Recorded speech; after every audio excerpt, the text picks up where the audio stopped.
Hello, my self Abhishek Kumar Mishra.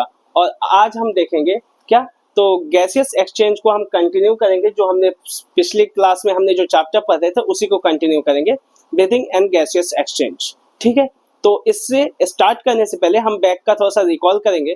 तो back में हमने क्या पढ़ा था कि जो लोअर ऑर्गन्स होते हैं उनके अंदर कौन कौन से रिस्पायरेटरी ऑर्गन्स देखने को मिलते हैं, जिसमें कि आते हैं हमारे लोअर ऑर्गन्स। लोअर कॉर्डेट्स में कौन कौन से आते हैं, नॉन कॉर्डेट्स में कौन कौन से आते हैं। सबसे पहले आता है पोरिफेरा, पोरिफेरा, सेलेंट्रेटा, टिनोफोरा, प्लेटीहेलमिन्थिस, एस्केहेलमिन्थिस। इन 5 ग्रुप्स के अंदर हमें क्या देखने को मिलता है कि कोई भी रिस्पायरेटरी ऑर्गन्स वेल डेवलप नहीं होता है और इनका जो रिस्पायरेशन होता है डायरेक्ट गैसियस एक्सचेंज के जरिए होता है। ठीक है, डिफ्यूजन के जरिए गैसियस एक्सचेंज देखने को मिलता है। ठीक है, उसके बाद से हमने देखा था एनेलिडा। एनेलिडा में हमने पढ़ा था अर्थवर्म के बारे में। अर्थवर्म में क्या होता है, जो गैसियस एक्सचेंज होता है वो स्किन के जरिए होता है। उसके बाद से हमने क्या देखा था, आर्थ्रोपोडा। तो एनेलिडा के बाद हमने क्या पढ़ा था, आर्थ्रोपोडा। आर्थ्रोपोडा जो सबसे बड़ी ग्रुप है, इसके अंदर अलग अलग रिस्पायरेटरी ऑर्गन्स देखने को मिलते हैं। अगर इंसेक्टा ग्रुप में हम देखते हैं कि ट्रैकियल सिस्टम पाया जाता है, तो ट्रैकियल सिस्टम के जरिए रिस्पायरेशन कैरी करते हैं। और जो प्रॉन और ये सब चीजें जो कि वाटर में पाई जाती हैं, इनके अंदर हमने क्या देखा था, लंग्स देखने को गिल्स देखने को मिलता है रिस्पायरेटरी ऑर्गन्स के लिए। और कुछ टेरेस्ट्रियल जो होते हैं उनके अंदर लंग्स देखने को मिलता है गैसियस एक्सचेंज के लिए। ठीक है, उसके बाद से हमने क्या देखा था कि अगला जो फाइलम है हमारा मोलस्का। मोलस्का के अंदर हमने देखा था क्या, टिनेडिया लाइक गिल्स पाई जाती है, वहां पे भी लीफ लाइक स्ट्रक्चर होती है गिल्स की, वहां पे भी गिल्स से ही रिस्पायरेशन कैरी किया जाता है। उसके बाद से हमने मोलस्का के अगला जो फाइलम है एकाइनोडर्मिट्स। तो एकाइनोडर्मिट्स के अंदर ट्यूब फीट पाई जाती है। और हेमिकॉर्डेटा के अंदर हमने क्या देखा था, रिस्पायरेटरी ऑर्गन्स जो होता है वहां पे भी गिल्स ही होता है। उसके बाद कॉर्डेटा की बात करते हैं, तो कॉर्डेट्स में हमने देखा था क्या कि जो लोअर जो पाइसिस है, पाइसिस के अंदर हमें क्या देखा था, फिश के अंदर हमें जो रिस्पायरेटरी ऑर्गन्स देखने को मिलता था वो गिल्स ही मिला। और उसके बाद से अगला फाइलम जब हम स्टार्ट करते हैं, कौन सा, सब फाइलम से टेट्रापोडा वाला। टेट्रापोडा में 4 प्रकार के आते हैं, कौन कौन से, एम्फीबियंस। तो एम्फीबियंस के अंदर हमें देखने को मिला जो रिस्पायरेटरी ऑर्गन्स है ये भिन्न भिन्न प्रकार के पाए जाते हैं, अलग अलग टाइप्स के रिस्पायरेटरी ऑर्गन्स पाए जाते हैं। बकोफेंजियल कैविटी भी पाया जाता है, लंग्स भी पाया जाता है, गिल्स भी पाया जाता है और स्किन भी पाया जाता है। इन चारों के जरिए इनका रिस्पायरेशन देखने को मिलता है फ्रॉग के अंदर। ठीक है, उसके बाद हमने क्या देखा था, जो अगला फाइलम, अगला इसमें जो ग्रुप है उसके अंदर हमने क्या देखा था कि जो हमारा एवीज वाला ग्रुप है या रेप्टिलिया है और मैमल्स है, इनके अंदर लंग्स देखने को मिलता है रिस्पायरेशन के लिए। उसके बाद रिस्पायरेशन का हमने देखा था। उसके बाद से हम जानते हैं कि रिस्पायरेशन ह्यूमंस के हमें पढ़ना है, तो ह्यूमन रिस्पायरेटरी ऑर्गन्स जो हमारी स्टार्ट होती है वो कहाँ से होती है, एक्सटर्नल नॉस्ट्रिल से। एक्सटर्नल नॉस्ट्रिल से, एक्सटर्नल नॉस्ट्रिल से ये जाती कहाँ है, नेजल कैविटी। नेजल कैविटी से इंटरनल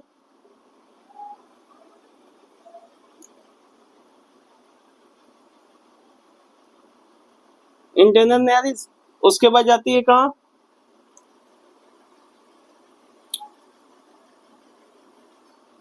फेरिंग्स। फेरिंग्स से लैरिंग्स। लैरिंग्स साउंड बॉक्स है हमारा। और लैरिंग्स से फिर ये आ जाती है ट्रैकिया। ट्रैकिया से जाती है, ट्रैकिया का जो फर्स्ट डिवीजन देखने को मिलता है वो कहाँ पे दिखता है, 5th थोरेसिक वर्टिब्रे पे। तो इस यहाँ इसको क्या बोलते हैं, प्राइमरी ब्रोंकाई।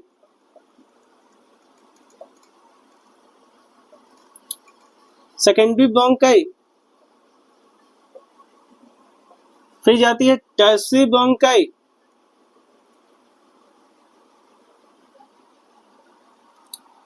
Initial bronchioles.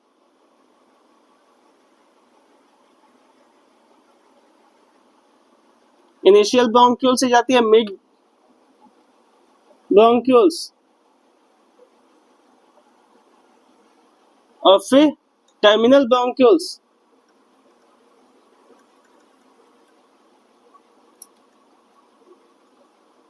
तो ये वाला जो हमने देखा था कि ये कौन सा सिस्टम होता है, कंडक्टिंग सिस्टम होता है, कंडक्टिंग जोन।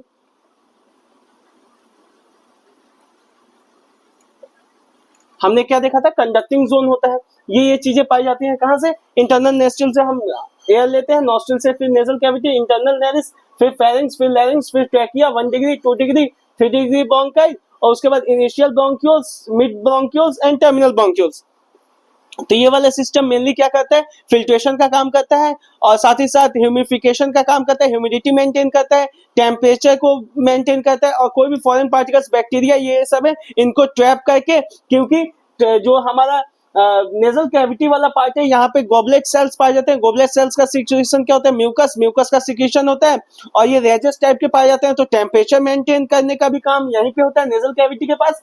और साथ ही साथ इस पैसेज के अंदर क्या देखने को मिलता है कि जो मूवमेंट होता है, एयर का मूवमेंट होता है, इस वजह से उसकी टेम्परेचर भी मेंटेन हो जाती है। गर्मी है, अगर ज्यादा गर्मी है तो टेम्परेचर 37 डिग्री सेल्सियस बॉडी के अंदर का है, तो उसी के हिसाब से टेम्परेचर की रिक्वायरमेंट है एयर की, तो उस हिसाब से यह पूरा मेंटेन करने के काम आता है। इसका कंडक्टिंग सिस्टम का जो मेन फंक्शन होता है वो क्या होता है, एयर को फिल्ट्रेशन करने के काम आता है। सबसे पहले तो जो हेयर्स होती हैं वो फिल्ट्रेशन करती हैं, टेम्परेचर मेंटेन करता है, नेजल कैविटी जो होता है वहां पे रेजेस पाए जाते हैं, और उस वजह से वहां पे टेम्परेचर मेंटेन होता है। साथ ही साथ हम क्या देखते हैं कि जो भी फॉरेन पार्टिकल्स आते हैं, इसके अंदर म्यूकस का सिक्रीशन होता है, और साथ ही साथ ट्रैकिया के अंदर भी म्यूकस का सिक्रीशन होता है। तो जो यहाँ का म्यूकस सिक्रीशन होता है वो बैक्टीरिया को, इन सबको क्या करते हैं, पकड़ते हैं और म्यूकस के अंदर, और ट्रैप करके, और उन्हें ऑसोफेगस के जरिए, ऑसोफेगस वाले रास्ते में भेज दिया जाता है। क्योंकि फेरेंक्स के पास क्या होता है, मिक्सिंग होती है किसकी, एयर और फूड की, तो इस वजह से लैरिंगोफेरेंक्स, ऑरिंगोफेरेंक्स इस टाइप का होता है। तो यहाँ पे होता है मिक्सिंग, और उसके बाद से ट्रैकिया, ये तो था हमारा कौन, कंडक्टिंग जोन। और इन कंडक्टिंग जोन हो गया।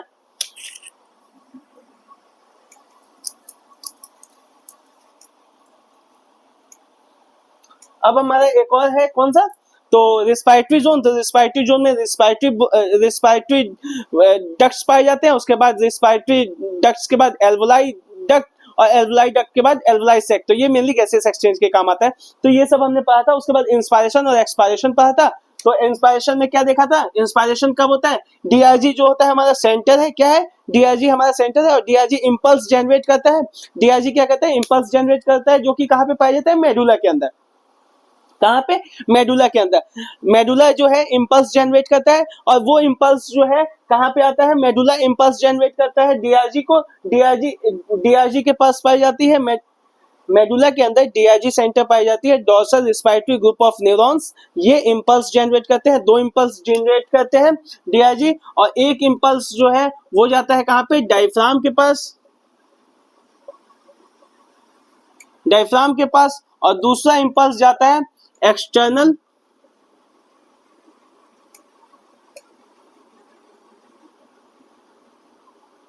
Intercostal muscles, external intercostal muscles के पास, 2 के पास जाता है। तो डायफ्राम जो होता है नॉर्मल रेस्टिंग फेज में कैसा होता है, डोम शेप का होता है। कैसा होता है, डोम शेप का होता है, और डोम शेप से ये किस में कन्वर्ट हो जाता है, फ्लैट में कन्वर्ट हो जाता है। वहीं पे एक्सटर्नल इंटरकोस्टल मसल्स के अंदर क्या देखने को मिलता है, फॉरवर्ड डायरेक्शन में मूव करता है, फिर अपवर्ड डायरेक्शन में मूव करता है।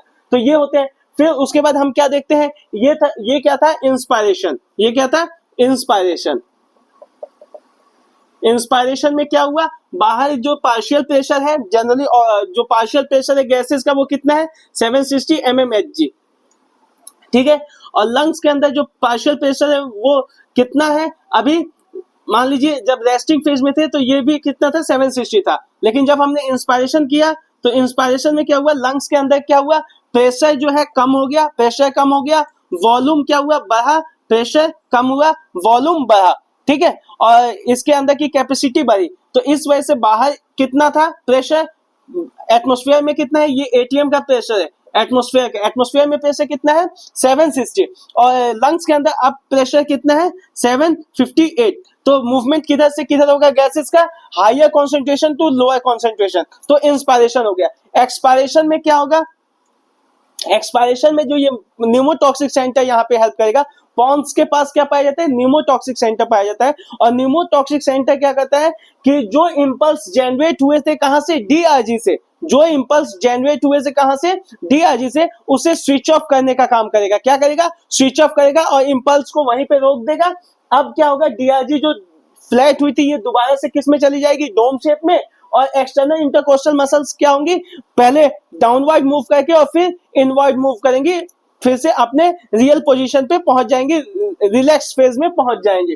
तो अब क्या होगा, अंदर प्रेशर जो है, प्रेशर क्या हो गया, बढ़ गया, और वॉल्यूम क्या हो गया, कम हो गया। इस वजह से अब अंदर का प्रेशर कितना हो गया, 762, और बाहर कितना है, 760। अब मूवमेंट किधर से किधर होगा, अंदर से बाहर की तरफ, तो एक्सपायरेशन हो गया।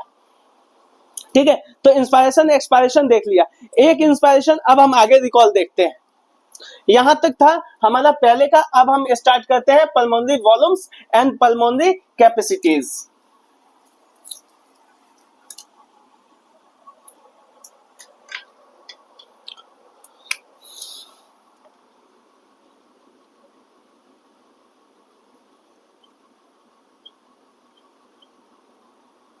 One expiration plus one inspiration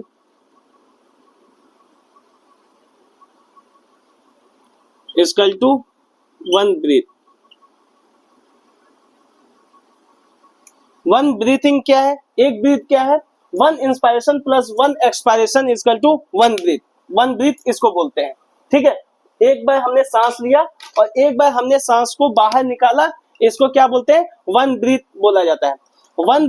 एक इंस्पायरेशन में हमें, एक एक्सपायरेशन में हमें 0.3 सेकेंड का समय लगता है और एक इंस्पायरेशन में हमें 0.2 सेकेंड का टाइम लगता है। दोनों को ऐड करें 0.5 सेकेंड का समय लगता है, यानी एक मिनट में 12×5=60, तो एक मिनट में कितना, 12 to 60 टाइम्स एज के हिसाब से और बॉडी की एक्टिविटी के हिसाब से 12 to 60 टाइम्स ब्रीदिंग की जाती है। ठीक है, कितनी बार, 12 से लेके 16 बार हम ब्रीदिंग कर सकते हैं। ठीक है, यहां तक हुआ। इस हिसाब से हम देखें 12 से 16 बार हम ब्रीदिंग कर सकते हैं। अब ब्रीदिंग को मापने के लिए एक इंस्ट्रूमेंट होता है, ब्रीदिंग को मापने के लिए एक इंस्ट्रूमेंट होता है जिसको क्या बोला जाता है, स्पायरोमीटर। स्पायरोमीटर क्या है, it is a instrument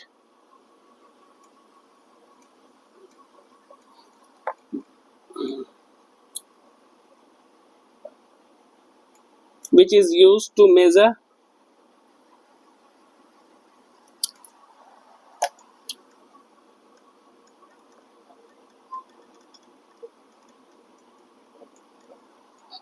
volumes.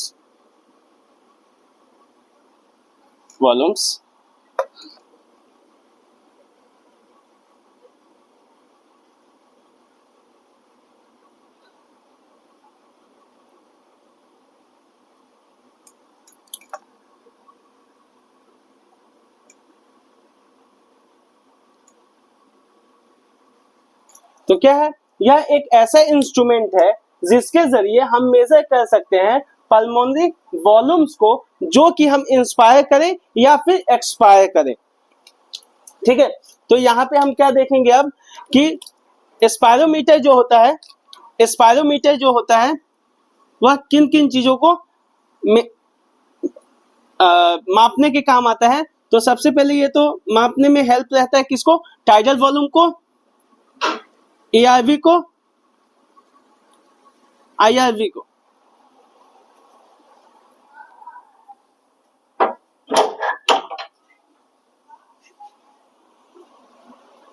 किनको कितनों को मापने में हेल्पफुल रहता है, टाइडल वॉल्यूम को, ठीक है, ERV को, इंस्पायरेटरी रिजर्व वॉल्यूम को, और इंस्पायरेटरी रिजर्व वॉल्यूम और एक्सपायरेटरी रिजर्व वॉल्यूम को, इन तीनों को मापने में हेल्पफुल करता है। ठीक है, और साथ ही साथ एक जो होता है, it can be helpful to measure, इन तीन को तो माप सकता है स्पायरोमीटर, और स्पायरोमीटर किसको नहीं माप सकता, तो RV को।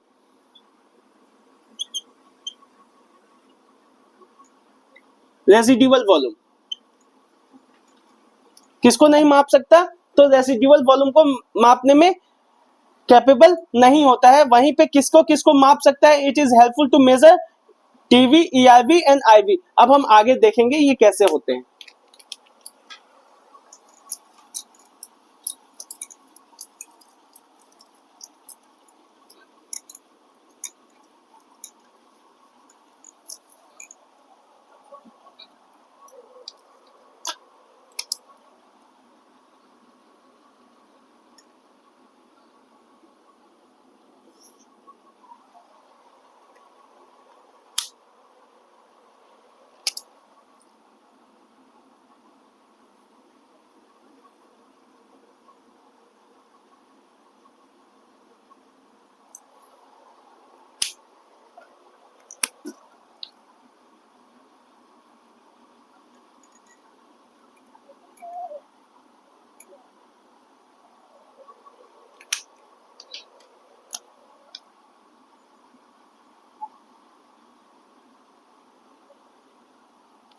एक डायग्रामेटिक रिप्रेजेंटेशन किया जाएगा।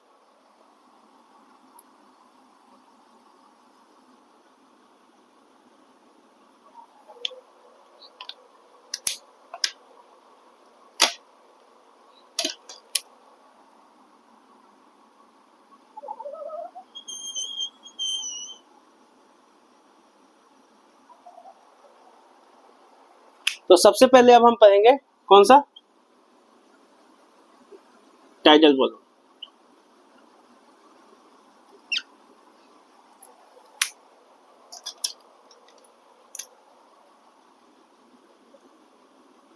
The amount of air which is inspired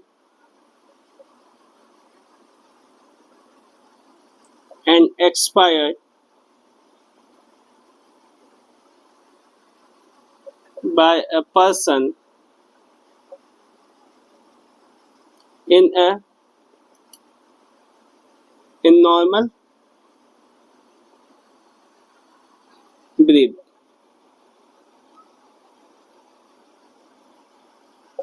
तो टाइडल वॉल्यूम क्या है? टाइडल वॉल्यूम वो एक वॉल्यूम है जो कि एक नॉर्मल इंसान नॉर्मल कंडीशन में इंस्पायर कर सके, जो हवा को अंदर ले या फिर हवा को बाहर छोड़े। इस एयर को, इस वॉल्यूम को क्या कहा जाता है? Breathing. The volume is called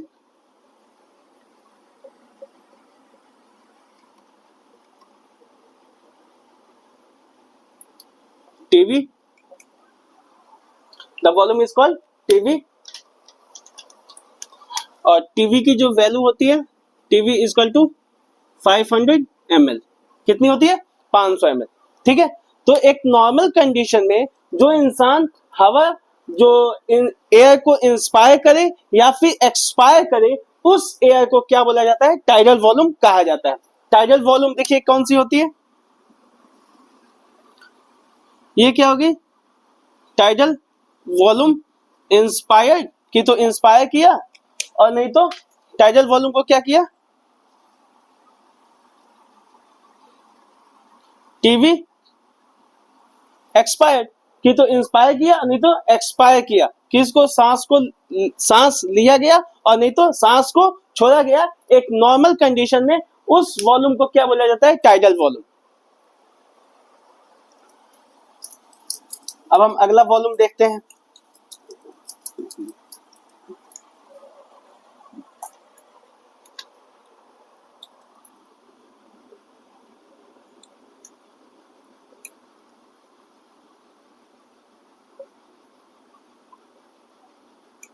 inspiratory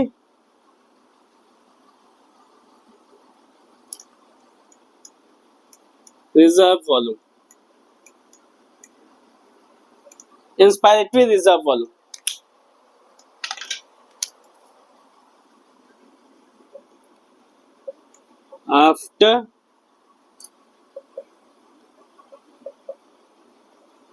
After inspired tidal volume, the amount of air inspired by a person forcefully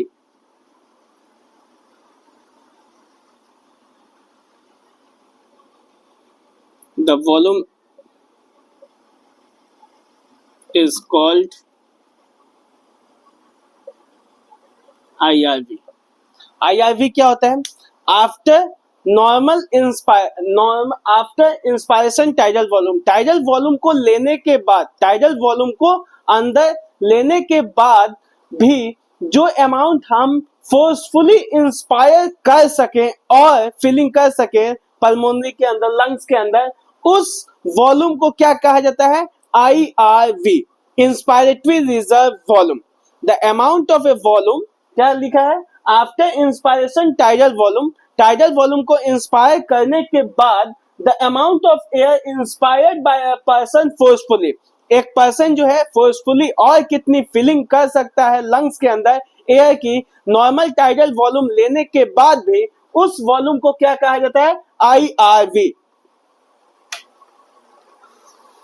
IRV is equal to 2500 से लेके 3000 ml तक हम फोर्सफुली इंस्पायरेशन कर सकते हैं। तो देखिए इसका डायग्राम कैसे बनेगा। चार्ट में हमने सबसे पहले क्या किया, टाइडल वॉल्यूम इंस्पायर किया। टाइडल वॉल्यूम इंस्पायर करने के बाद भी हम नहीं रुके और हमने फोर्सफुली क्या किया, और इंस्पायरेशन की, फोर्सफुली और इंस्पायरेशन की। इसको क्या बोलेंगे? IRV। इसको क्या बोलेंगे? IRV। ठीक है, अब हम अगला देखते हैं।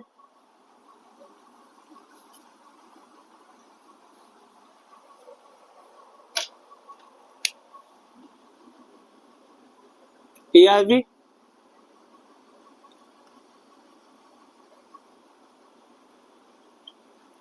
Expiratory reserve volume. क्या है? Expiratory reserve volume.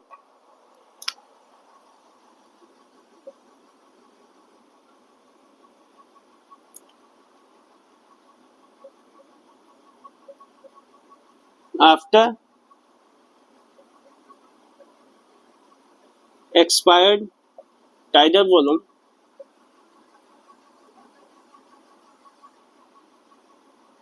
the amount of air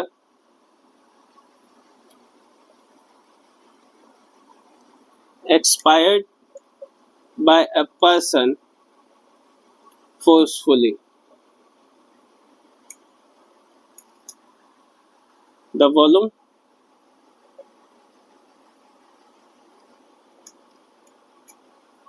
is called ERV। ठीक है, ऐसा amount of air normal tidal volume expire करने के बाद भी हम और कितना एक्सपायर कर सकते हैं एयर का फोर्सफुली, उस वॉल्यूम को ERV कहा जाता है। क्या कहा जाता है? ERV क्या है? ERV एक्सपायरेटरी रिजर्व वॉल्यूम क्या है? The amount of air which can be expired by a person forcefully after expiring tidal volume. Tidal volume को एक्सपायर करने के बाद भी एक इंसान कितना और एयर को एक्सपायर आउट कर सकता है, उस वॉल्यूम को क्या बोला जाता है? ERV। ERV की जो वैल्यू होती है, ERV equal to 1000 to 1100 ml।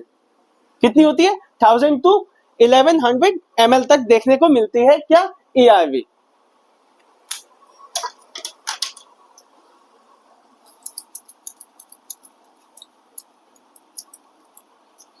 अब हम देखते हैं RV।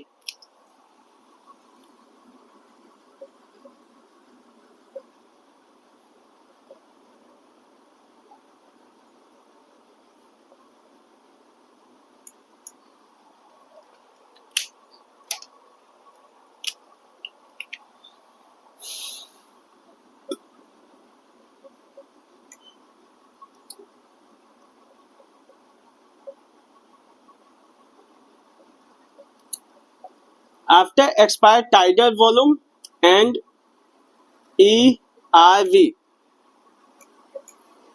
the amount of air present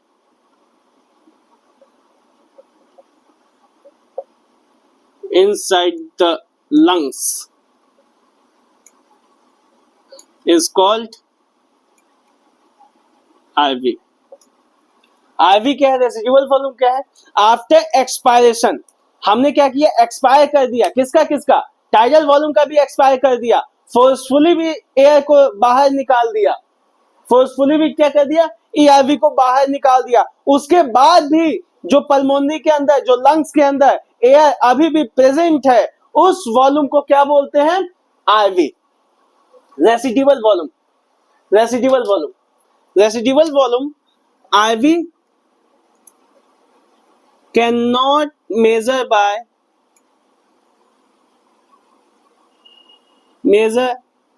bye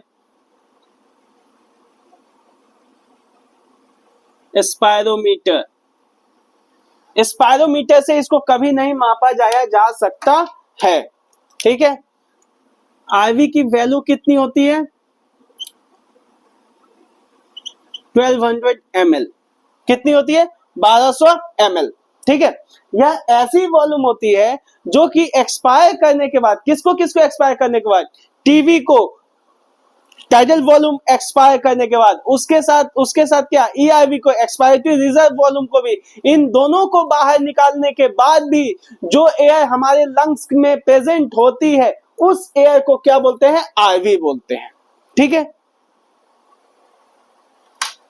अब हम अगला देखते हैं। ये थे हमारे चार।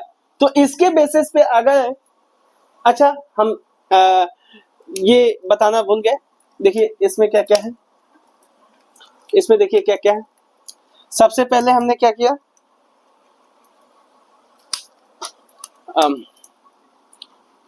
ये हमारा था ए, ये बी, ईआरवी, आईआरवी बताया था, ईआरवी बताते हैं।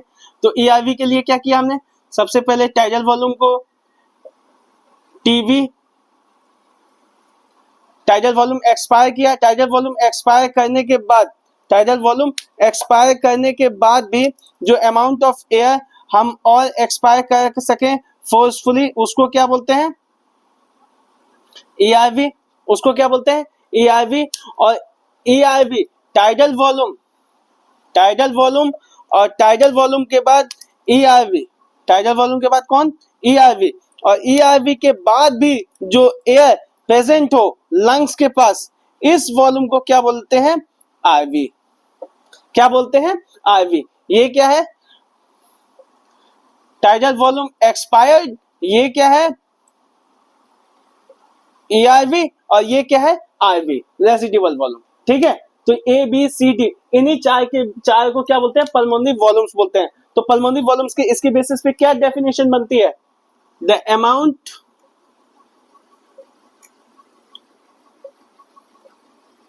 of air which is inspired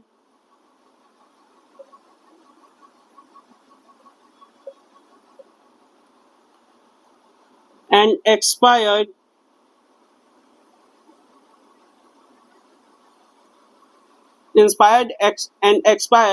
and hold inside the lungs, these volume of airs या amount of airs called pulmonary volumes। Pulmonary volume क्या है? जो अमाउंट ऑफ एयर की तो हम इंस्पायर कर रहे हैं, नहीं तो एक्सपायर कर रहे हैं, और नहीं तो होल्ड कर रहे हैं। होल्ड कौन सा किया था? आरवी को। आरवी कभी पता ही नहीं चलेगा, तो इसका तो हम पता लगा ही नहीं सकते। तो ऐसे इंस्पायरेशन, इन सबको क्या बोलते हैं? पल्मोनरी वॉल्यूम्स बोलते हैं। अब हम देखते हैं पल्मोनरी कैपेसिटीज। कैपेसिटी कौन कौन सी है? तो एक बार इसी डायग्राम को हम यहां से रब करेंगे।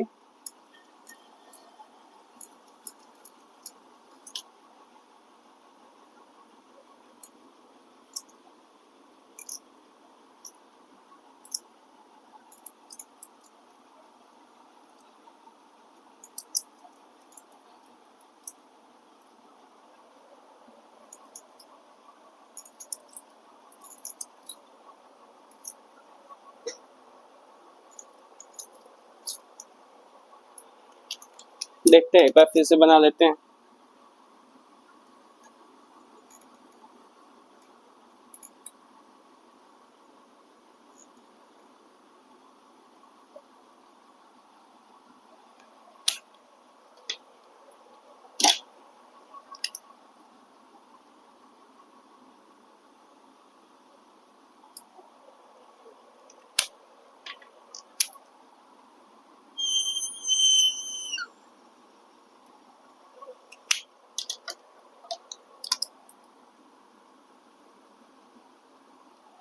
अब हम देखते हैं क्या? Pulmonary capacities. पल्मोनरी कैपेसिटीज की डेफिनेशन क्या है? द एडिशन टू और more pulmonary volumes is called PC. Pulmonary capacities क्या है? जब हम एडिशन करें किसका किसका, जो पल्मोनरी वॉल्यूम्स अभी आपने देखी थी क्या क्या, टाइडल वॉल्यूम, ERV, IRV और RV, इन सब को एडिशन करें कि तो दो का या दो से अधिक का, और जो तब उसके बाद जो अमाउंट निकल के आएगा उसको क्या बोलेंगे? Pulmonary capacities. ठीक है, तो अब हम देखते हैं पल्मोनरी कैपेसिटीज में क्या क्या है।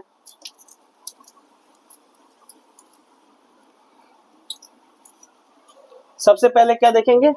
आईसी। आईसी आईसी का full form inspiratory capacity. Inspiratory capacity, तो आईसी क्या है?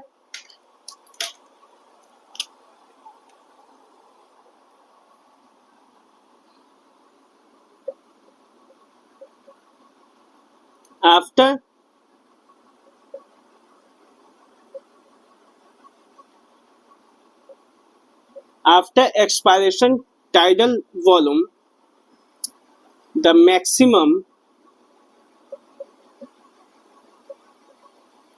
maximum amount of air inspired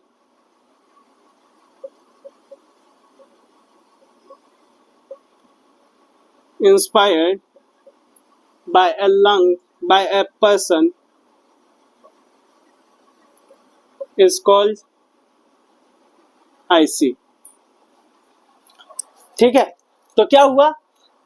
expiration करने के बाद, क्या एक्सपायरेशन, नॉर्मल टाइडल वॉल्यूम को एक्सपायर करने के बाद जो मैक्सिमम अमाउंट ऑफ एयर हम इनहेल कर सकते हैं, इंस्पायर कर सकते हैं मैक्सिमम, यानी फोर्सफुली भी, उस वॉल्यूम को हम क्या बोलेंगे? उसको बोलेंगे आईसी, इंस्पायरेटरी कैपेसिटी। तो इंस्पायरेटरी कैपेसिटी क्या होती है? IC is equal to TV plus IRV. TV plus IRV, देखिए कैसे। तो सबसे पहले हमने क्या किया? एक्सपायर किया। ठीक है, ये क्या था? टाइडल वॉल्यूम एक्सपायर्ड करने के बाद अब हम क्या क्या लेंगे, क्या क्या इनहेल करेंगे, क्या क्या इंस्पायर करेंगे? तो सबसे पहले हम इंस्पायर करेंगे tidal volume, TVI, tidal volume inspire करेंगे, और टाइडल वॉल्यूम को भी इंस्पायर करने के बाद भी हम और क्या फोर्सफुली इंस्पायर कर सकते हैं? जो फोर्सफुली इंस्पायर करेंगे वो होगा IRV। तो टीवी प्लस IRV, टीवी की वैल्यू कितनी है? 500, IRV की कितनी है? 3000 ले लेते हैं, दोनों का कितना हो गया? 3500 ml।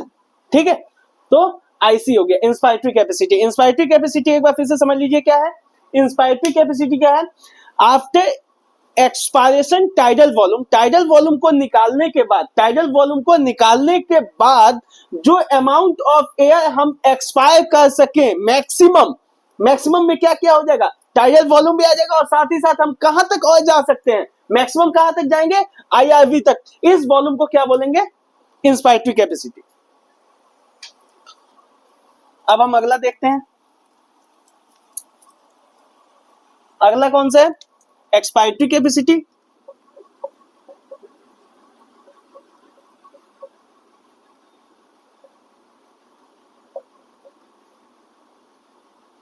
इसी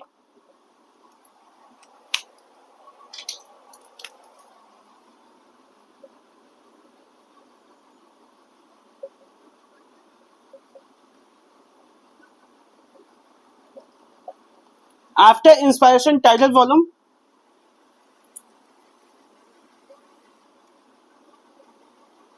the maximum amount of air is expired by a person, the volume is called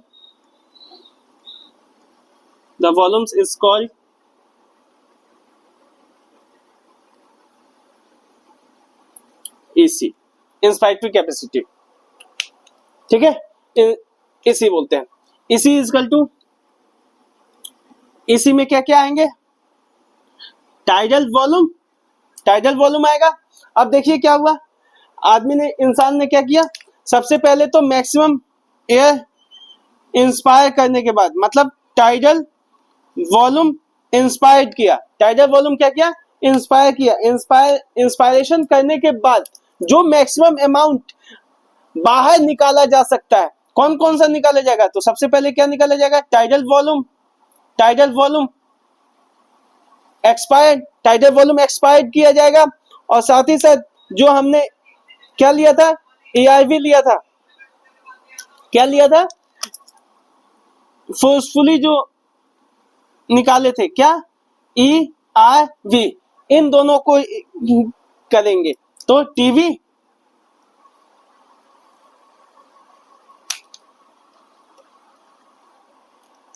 colour change करते हैं, इसी equal to tidal volume plus EIV। Tidal volume कितना होता है हमारा, 500, और प्लस इसको रखते हैं 1000, कितना हो गया, 1500 ml। 1500 ml क्या होता है, एक्सपायरेटरी कैपेसिटी। मतलब हम एक नॉर्मल सांस लेने के बाद, नॉर्मल सांस की इनटेक कर रहे हैं, मतलब नॉर्मल इंस्पायरेशन करने के बाद, टाइडल वॉल्यूम को इंस्पायर करने के बाद जो forcefully maximum amount of air जो हम बाहर निकाल सकते हैं, यहाँ पे आईवी भी है अंदर, लेकिन हम उसे बाहर नहीं निकाल सकते हैं, इसी वजह से तो उसका मेजरमेंट नहीं किया जा सकता स्पायरोमीटर से। तो जो मैक्सिमम अमाउंट ऑफ एयर हम बाहर निकाल सकते हैं उसको क्या बोलेंगे, इंस्पायरेटरी कैपेसिटी। इंस्पायरेटरी कैपेसिटी में क्या क्या आएंगे, inspiratory volume, tidal volume expired, और EIV एक्सपायरेटरी रिजर्व वॉल्यूम। जो वॉल्यूम फोर्सफुली हम निकालते हैं उसको ये बोलते हैं, EIV बोलते हैं। तो ये दोनों का ये हो गया।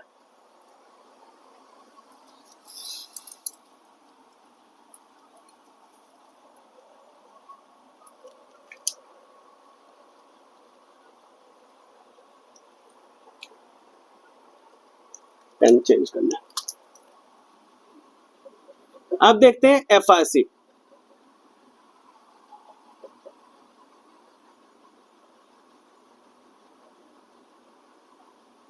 Functional residual volume.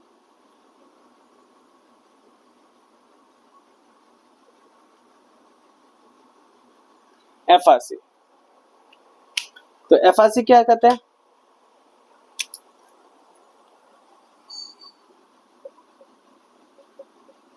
after expired tidal volume, the amount of air present in lungs is called FRC।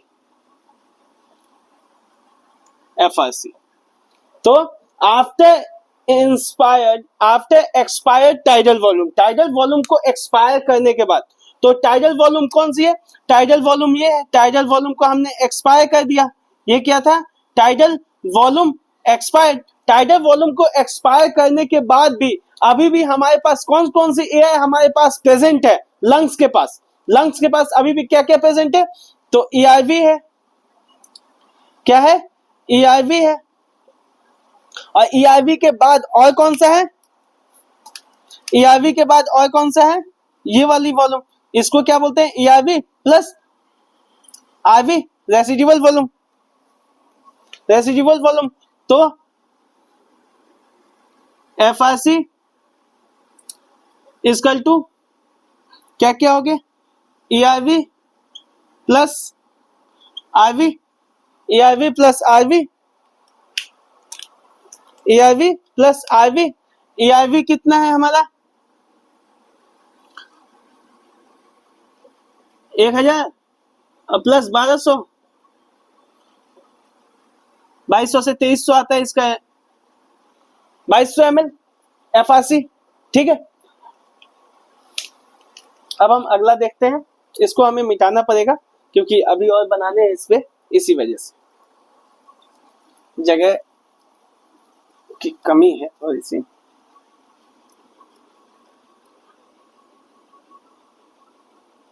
अभी तक हमने 6 देख लिए हैं। क्या क्या देखे हैं हम, टाइडल वॉल्यूम देखा है, ERV देखा है, IRV देखा है, उसके बाद RV देखा है, उसके बाद से हमने क्या देखा था, IC देखा है, इंस्पायरेटरी कैपेसिटी, RV देखा है, FRC देखा है। अब हम देखेंगे, एक देखेंगे वाइटल कैपेसिटी, 2 बचे हैं और एक वाइटल कैपेसिटी और एक टोटल लंग कैपेसिटी। ठीक है, टोटल लंग कैपेसिटी और वाइटल कैपेसिटी। फटाफट इसकी लाइनिंग कर देते हैं, इतने में ही हो जाएगा।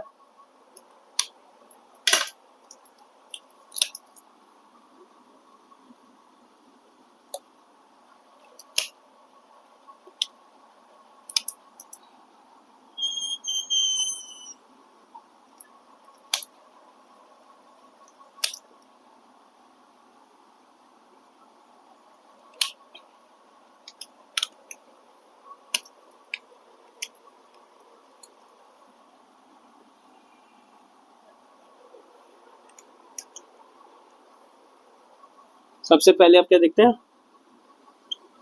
Vital capacity. क्या देखते हैं, vital capacity.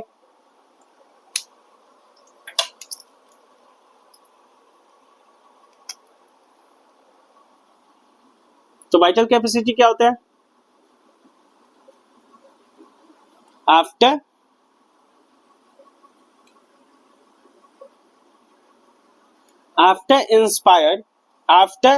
inspired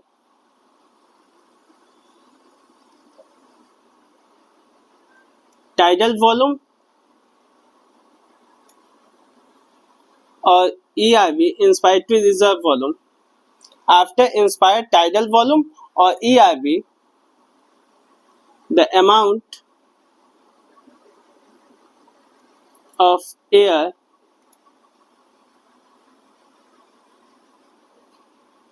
present in lungs which is expirable, जिसे हम एक्सपायर कर सके। मतलब देखिए क्या है, ऐसा अमाउंट ऑफ एयर, देखिए इसे ग्राफ से समझिए, समझ आएगा। तो क्या हुआ, आफ्टर इंस्पायर्ड टाइडल वॉल्यूम, हमने सबसे पहले किसको लिया, टाइडल वॉल्यूम को लिया। टाइडल वॉल्यूम इंस्पायर्ड किया, टाइडल वॉल्यूम इंस्पायर किया। टाइडल वॉल्यूम इंस्पायर करने के बाद हमने क्या किया, ERV लिया, इंस्पायरेटरी रिजर्व वॉल्यूम भी ले लिया, मतलब फोर्सफुली इंस्पायरेशन भी कर दिया, ERV भी ले लिया। अब जो अमाउंट ऑफ एयर हम बाहर निकाल सकते हैं, अब जो अमाउंट ऑफ एयर हम बाहर निकाल सकते हैं किसी भी, कैसे भी, ठीक है, एनी हाउ, तो कौन कौन सा निकाल सकते हैं। तो सबसे पहले किसको निकालेंगे, ERV को। सबसे पहले किसको निकालेंगे, ERV को। ERV को निकाल के फिर किसको निकालेंगे, टाइडल वॉल्यूम एक्सपायर को। टाइडल वॉल्यूम एक्सपायर को निकालेंगे। और टाइडल वॉल्यूम एक्सपायर करने के बाद भी हम किसको और निकाल सकते हैं, तो ERV। तो VC इक्वल टू क्या क्या होता है, ERV plus tidal volume plus IRV। अगर इधर से ले तो इसका एक और डेफिनेशन है, वो हम बाद में लिखेंगे, पहले ये वाला समझ लें क्या क्या है। वही तो कहूं, ये IRV plus tidal volume plus ERV।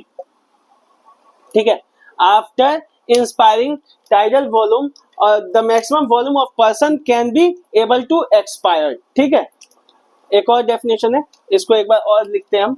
इसकी डेफिनेशन एक और है, after inspiration tidal volume, after inspiration tidal volume and, यहाँ पे गड़बड़ है, देखिए, after inspiration tidal volume and ERV the maximum amount of, यहाँ पे होगा the maximum amount of air a person can expired. ठीक है, a maximum amount of air a person can be expired, वही लिखा था पहले भी, a maximum amount of air is expired. तो मैक्सिमम अमाउंट ऑफ एयर कौन कौन से एक्सपायर कर सकता है? IRV, TV और उसके बाद ERV, इन तीनों को एक्सपायर इट कर सकता है। इसकी डेफिनेशन एक और है, वो क्या है?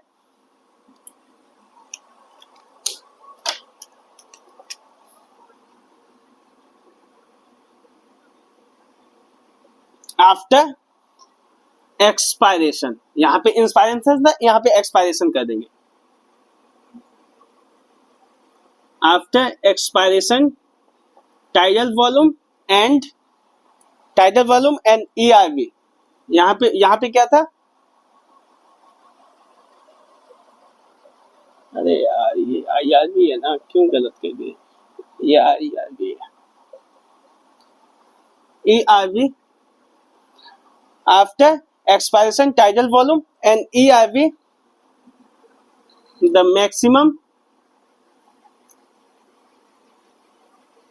maximum amount of air a person can inspire.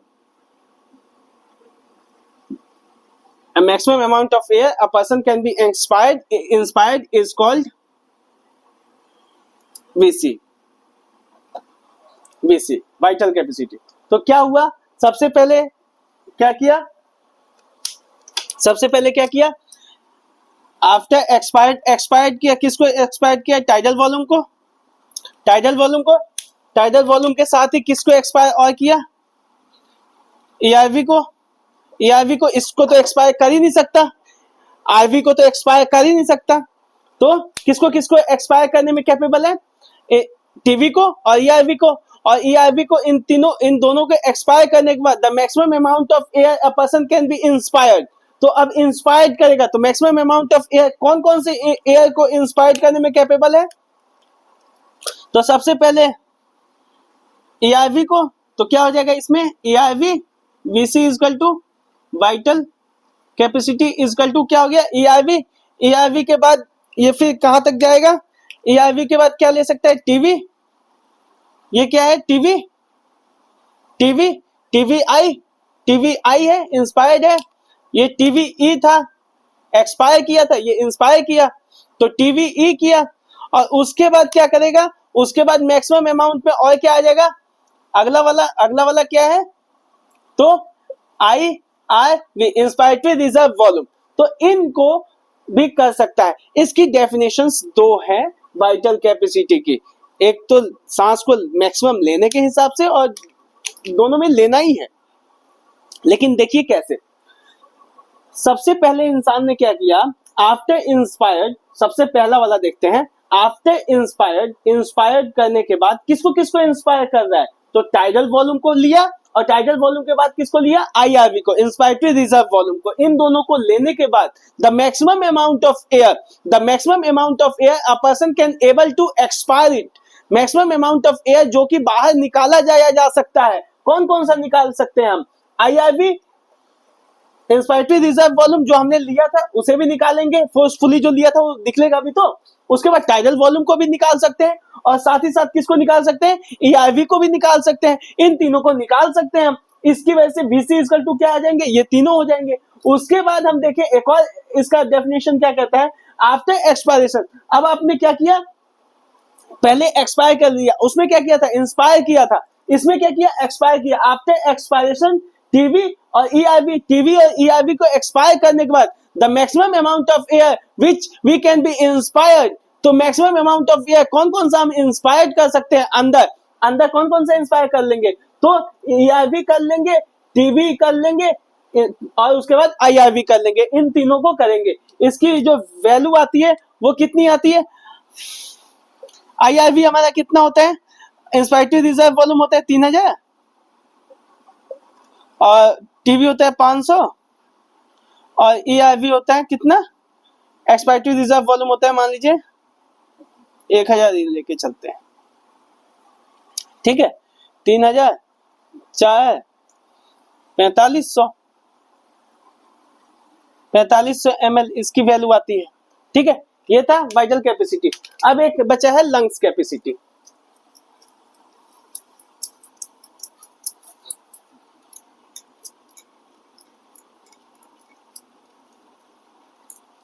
अब एक बचा है कौन सा, लंग कैपेसिटी। लंग कैपेसिटी को भी इसी पे देखना पड़ेगा।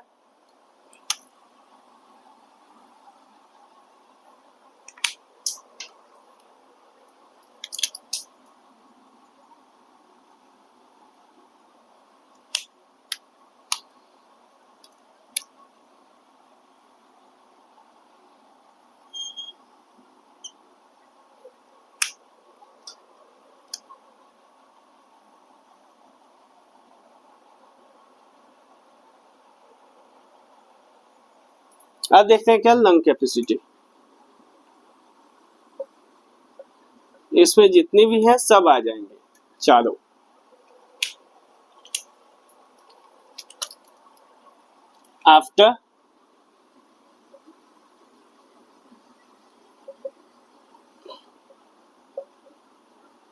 After inspiration tidal volume and inspiratory reserve volume. After inspiration, tidal volume and inspiratory reserve volume, the amount of air present in lungs,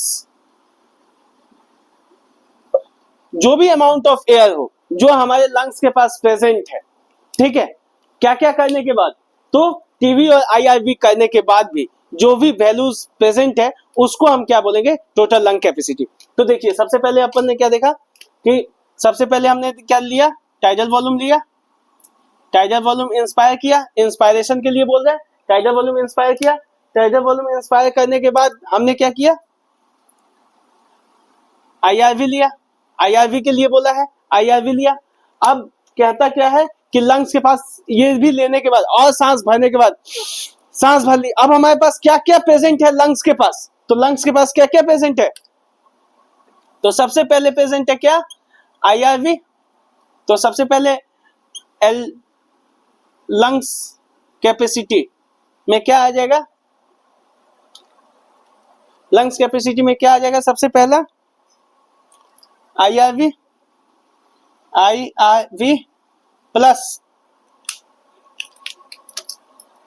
TV plus TV भी है,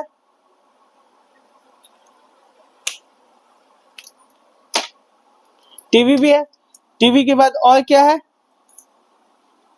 टीवी के बाद और प्लस में क्या है, ERV, ये क्या है, ERV भी प्रेजेंट है, और ERV के बाद भी क्या प्रेजेंट है हमारे पास, एक और चीज प्रेजेंट है क्या, IV प्लस RV, ठीक है, ये सब प्रेजेंट है। तो IRV कितना है, 3000 प्लस 500 प्लस 1000 प्लस 1200, कितना हो गया, 3000 4000 4500 5500 5700, ठीक है, इसके आसपास की पूरी वैल्यू जो होती है आती है, ठीक है। अब हम देखते हैं, ये समझ आया, लंग कैपेसिटी समझ आया। लंग कैपेसिटी में हमने क्या देखा, after inspiration TV and IRV, TV और IRV करने के बाद जो मैक्सिमम अमाउंट ऑफ एयर हमारे पास प्रेजेंट हो, the amount of air present, the maximum भी आ सकता है, यहाँ पे मैक्सिमम भी लिख सकते हैं, the maximum amount of air present inside the lungs, ये क्या है, मैक्सिमम। तो maximum amount of air present inside the lungs is known as TV, sorry LC, lung capacity. तो लंग कैपेसिटी इतनी है। अब हम एक और कैपेसिटी देखते हैं।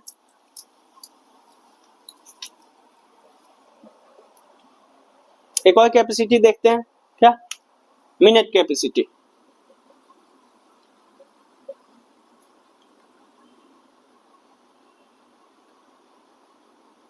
Minute volume. Minute volume. Minute volume क्या है?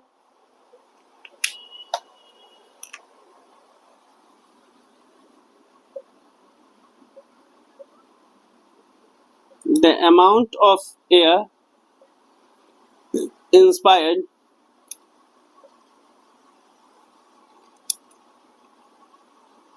in a 1 minute। 1 मिनट में कितनी मैक्सिमम, कितना amount of air, normal of air inspired in a minute in normal breathing। एक नॉर्मल ब्रीदिंग के टाइम पे हम 1 मिनट में तो कितनी बार हमने किया था? 12 बार। 12 बार। और नॉर्मल इंस्पायरेशन में एक बार में कितनी आती है? 500। टाइडल वॉल्यूम कितनी है? 500। नॉर्मल इंस्पायरेशन वही तो है, तो नॉर्मल इंस्पायरेशन या नॉर्मल एक्सपायरेशन तो 500। इसका हो गया कितना? 6000 ml। ठीक है। और अगर मान लीजिए इंसान 16 बार सांस लेता है तो 16 गुने 500, 16 पचे 80, 8000 ml। ठीक है। तो ये वैल्यू याद रखिएगा, कितनी बार आते हैं ऐसे वैल्यूज। अब हम देखते हैं, एक और चीज बची है बस, dead space volume.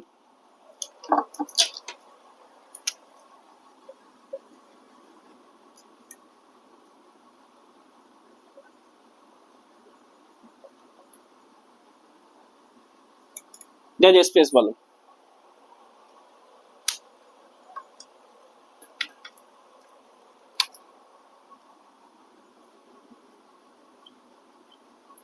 When a person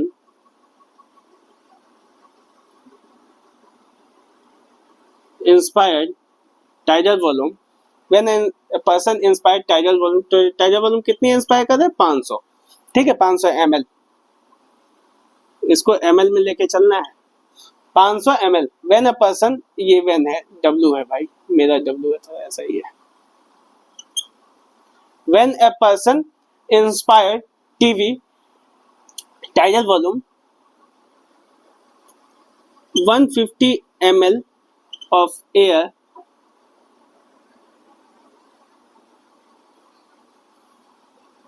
is present in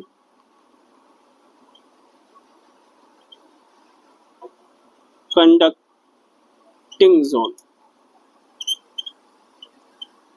and remaining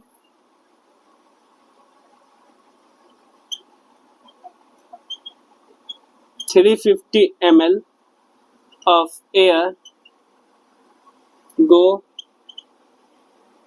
for respiration। Respiratory zone भी लिख सकते हैं। मतलब क्या है, जब एक इंसान नॉर्मल इंस्पायरेशन करता है, जब एक इंसान नॉर्मल इंस्पायरेशन करता है, टाइडल वॉल्यूम कितनी ली थी? 500 ली थी हमने। ठीक है, 500 में से क्या हुआ कि 350 ml जो एयर रहता है या जो गैसेस रहते हैं वो तो पहुंच जाते हैं। कहां पे पहुंच जाते हैं? रेस्पिरेटरी जोन के पास। लेकिन जो कंडक्टिंग जोन है, कंडक्टिंग जोन हमारा कहां से कहां तक था? नॉस्ट्रिल था सबसे पहले, नेजल कैविटी था, इंटरनल नैरिस था, उसके बाद से लैरिंक्स था, फेरिंक्स था, फेरिंक्स के बाद लैरिंक्स था, लैरिंक्स के बाद ट्रैकिया था, ट्रैकिया के बाद primary bronchi, secondary bronchi, tertiary bronchi, tertiary bronchi के बाद initial bronchioles, mid bronchioles and then the terminal bronchioles. जो यहां से लेके यहां तक का जो पैसेज था जिसको हम कंडक्टिंग जोन बोल रहे थे, वहां पे 150 ml ऑक्सीजन उसी के अंदर रह जाती है, वो नहीं पहुंच पाती है। कहां तक? तो लंग्स तक। मतलब ये लंग्स में ही है, लेकिन वो कहां तक नहीं पहुंच पाती है? रेस्पिरेटरी जोन तक नहीं पहुंच पाती है। उस एयर को क्या बोलते हैं? डेड स्पेस वॉल्यूम या डेड एयर वॉल्यूम बोला जाता है। ठीक है, डेड एयर भी होता है यहाँ पे, डेड एयर वॉल्यूम भी बोला जाता है। तो हो गया, आज का हमारा टॉपिक यहीं पे समाप्त होता है। Pulmonary volumes and pulmonary capacities हमने कर लिया है। ठीक है, थैंक यू। इसे आप देखिएगा, आपको अच्छा लगेगा।